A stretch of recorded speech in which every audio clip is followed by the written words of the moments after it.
Students, today we'll see the first module of electric circuit analysis, and the first topic is the basic concepts which are required for analyzing the electric circuit. Here there are different methods how to solve the complex networks, and how to reduce the complex network into simple one. So before going to that topic, so we'll see different elements. Okay, first we'll see the active and passive elements. Active elements, the supply in active elements are the voltage source and current source which provide the energy, and passive elements which they store energy or dissipate energy in the form of heat. So resistor, inductor and capacitor are the passive elements. So active and passive elements. Next we'll see this practical voltage and current source. Practically a voltage source will always have a resistance in series with it, and a current source will have a resistance in parallel with it. Next, the concept is Ohm's law, which is defined with the equation V is equal to I into R, a very important equation. Next, we'll see a network, which is, we'll see what is series and parallel. Series circuit and parallel circuit. So whenever the same current flows through all the resistances, like as shown here in the figure, I1 is the current flowing through R1, R2 and R3. Since the same current is flowing, we call this resistor, or this branch is in series. When the current splits, okay, and splits at one point and meets at the other point, then we call that branches are in parallel.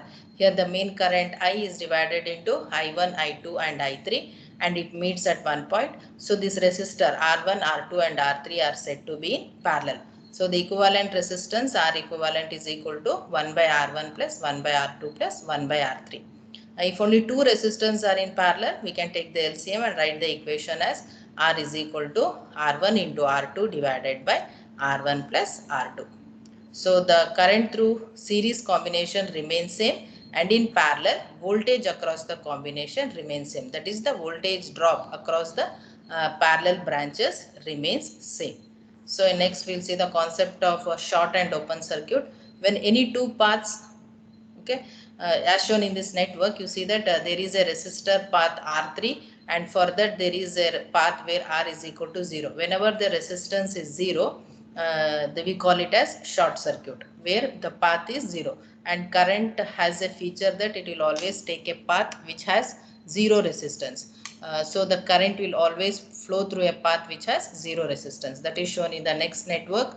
We have a branch here with resistance R3 and RL, and we have one more branch which has 0 resistance. So all the current will flow through the path where the resistance is 0. So you might have listened like because of short circuit there will be huge damage to the network. Okay, next network is shown where there is an open circuit. Whenever the circuit is open, the resistance is infinite and the current is 0. Current always requires a closed path to flow. If there is any open path, the current will not flow and the resistance will be infinite. So you have a problem here to solve. To have to find the equivalent resistance between A and B. Just I'll give the idea, you can solve it. We have three resistance in parallel, so find the equivalent resistance here. Then it is in series with this resistance. Next, this 5 and 6 are in series.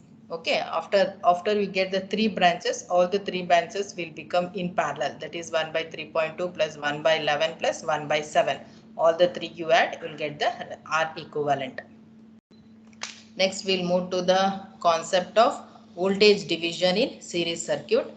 So, okay, to find out the voltage division, the voltage, if you want the voltage across resistance R1, it is V R1 is equal to main voltage V into whichever the branch you want, that resistance you have to take, that is R1, V into R1 divided by R1 plus R2.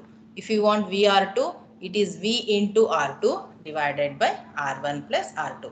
That is the voltage division. And one more important is this current division in parallel circuit. Whenever we want the branch currents, this concept will be mostly used to solve the problems. So if you want the branch current I1, it is the main current I into resistance of the opposite branch. If you want for I1, you have to take the resistance of the opposite branch is R2.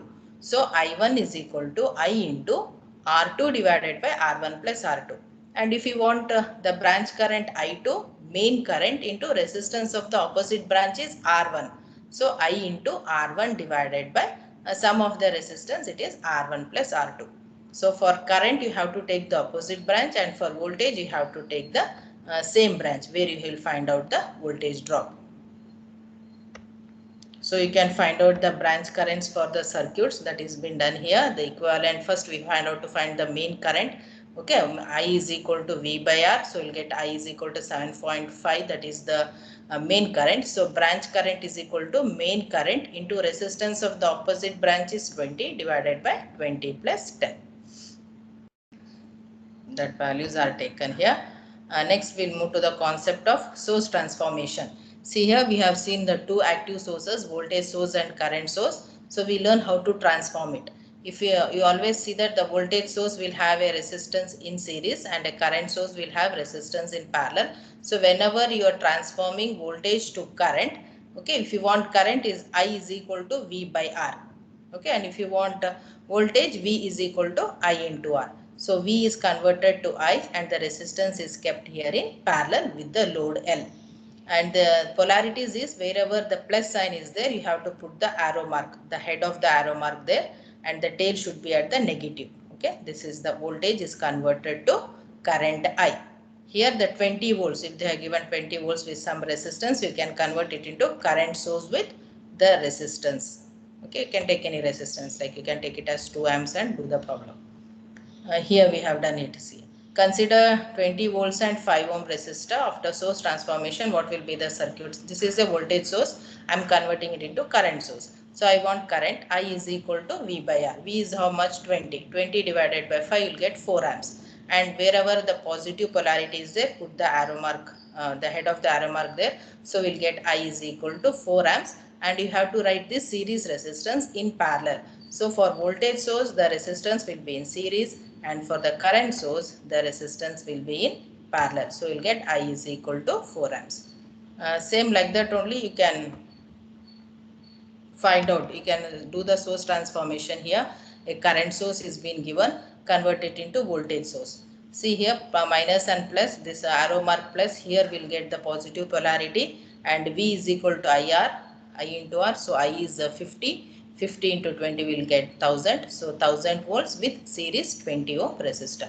So always voltage sources in series can be added or subtracted depending upon the direction, and current sources in parallel can be added or subtracted depending upon the direction. So always remember, voltage sources in series can be added and current sources in parallel can be added. There is a simple problem here. Find the current in the circuit here. Just a simple network is being given. See, always whenever they give, you assume, whenever there is a closed circuit here, you assume a clockwise direction current I. Okay, this current, assume that it is just entering here -5. We can go with the positive sign also. We'll follow one method, like we'll take it as -5, -5 and -5. So all are in the same polarities. So all these three put together will get -15 volts, and all the resistance are in series. So 15 plus 25 plus 5 will get it as 45. This is the voltage source with resistance. We can convert it into current source. So I is equal to V by R. V is 15 divided by 45, you'll get it as 0.3 amps, or minus 0.3 amps. We have to put the arrow mark upside. Next you can find the voltage V in the circuit. You have to find the voltage across this 10 ohm resistor. They have given V here. So here two current sources in parallel, and one current source, three current sources are in parallel, but two are in the same direction, the one is in the opposite direction. So 5 plus 5 is 10. In 10, if you minus 1, it becomes 9. So 9 amps. Okay, the which is the bigger one, it is a 10 amps. So you have to take that direction only. So it becomes 9 amps, and this 10 ohm is written like that only. One more 10 ohm, that resistor is written. You have to find the voltage across this. Now to know the voltage, we'll find out first the current. Okay, V is equal to I into R. If I know I, I'll come to know what is V.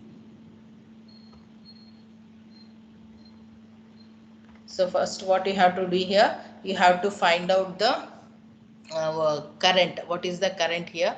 To find out the current here, it's nothing but the branch current formula. It is main current 9 into resistance of the opposite branch divided by sum of resistances. That is 9 into 10 divided by 10 plus 10. We'll get one answer. That is the current I1 here. So the voltage V will be nothing but whatever I1 you'll get I1 into 10. Try to solve by yourself. Okay. Next I'll just explain one more same like source transformation with an example. Source transformation is very important topic for of this our first module. So first I have written here, reduce the network into a single voltage source by source transformation. A network is given here. We have 5 volts, 10 volts, okay, 9 volts, 9 volts and all with series resistor. See this network here 5 volts and 10 volts are in series, but this 5, 9 and 9 volts, the network itself is in parallel. Okay, when it is in parallel, voltage sources in parallel cannot be added. You have to convert them into current source. Only current source in parallel can be added. You have to do source transformation here. That means you have to convert the voltage source to current source. You should not change the network. The network should not be changed. The given network is parallel. You have to write it in parallel only. You should not change the network. You have to do source transformation and convert the voltage source to current source so that it can be added or subtracted depending upon the polarity. Okay. So the first branch has a voltage source in series with different polarities. What is the polarity there? In the first branch, we have minus plus and plus minus. Okay, plus minus 10 volts and this is 5 volts. So 10 minus 5 will get 5 volts. Since the larger number, the larger voltage is 10 volts, we have to write it as plus minus 5 volts with 5 ohm in series. Okay, that network is shown here, plus minus 5 volts with 5 ohm in series. Next we have 9 volts and 9 volts. Okay, all these three are in parallel, but they are voltage sources. Voltage sources in parallel cannot be added, so convert them into current source. So 5 volts and 5 ohms is converted to current source here. V is converted to I. So we want I is nothing but V by R. That is 5 by 5. We'll get it as 1 amps. So 1 amps, wherever the positive sign is there, put the arrow mark and with the 5 ohm in parallel to it. For current source, always the resistance will be in parallel. For voltage source, the resistance will be in series. Always remember that. Next, same way, convert this 9 volts and 3 ohms also to a current source. And next 9 volts and 1 ohm also to a current source. So we have now nearly 5 amps, 9 amps, 3 amps and 1 amp. Three current sources are in the same direction and one current source is in the opposite direction. So we'll get like 5 plus 9 plus 3 minus 1. So I become 16 amps and all the three resistance are in parallel. So 1 by 5 plus 1 by 3 plus 1 by 1 will get the equal resistance R is equal to 0.65 ohms. So we have a current source 16 amps with parallel resistor. Convert it into voltage source. V is equal to I into R. So 16 into 0.65 will get a voltage source of 10.4 with series resistor. So this is how a source transformation is done. In source transformation, you have to remember that we have to see whether the network is in series or parallel. Accordingly, you have to do the source transformation. If the network is in parallel and if they have given voltage source, convert them into current source. And if the network is in series and if they have given current source, convert. Okay, if they have in series, current source cannot be added. You have to convert them to voltage source. That concept should be clear. This is one example. Still more examples will continue in the next class. Hope you have understood. If any doubts, you can ask me. You can send the message. Okay, and you can ask me about your doubts. Thank you.